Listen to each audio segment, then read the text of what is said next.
વડોદરા કે જ્યાં ફરી એકવાર નશાકારક સિરપના કાળા કારોબારનો થયો પર્દાફાશ। વડોદરા એસઓજીએ નશાકારક સિરપ અને ટ્રામાડોલ કેપ્સ્યુલનો જથ્થો ઝડપી લીધો।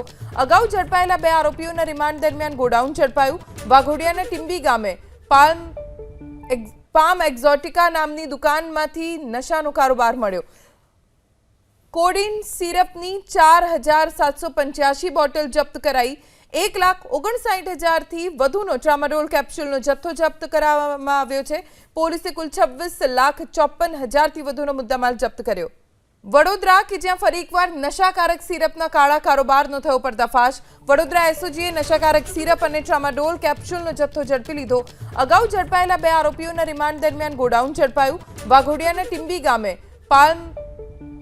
પામ એક્ઝોટિકા નામની દુકાનમાંથી નશાનો કારોબાર મળ્યો। કોડીન સિરપની 4785 બોટલ જપ્ત કરાઈ। 1,59,000 થી વધુનો ટ્રામાડોલ કેપ્સ્યુલનો જથ્થો જપ્ત કરવામાં આવ્યો છે। પોલીસે કુલ 26,54,000 થી વધુનો મુદ્દામાલ જપ્ત કર્યો।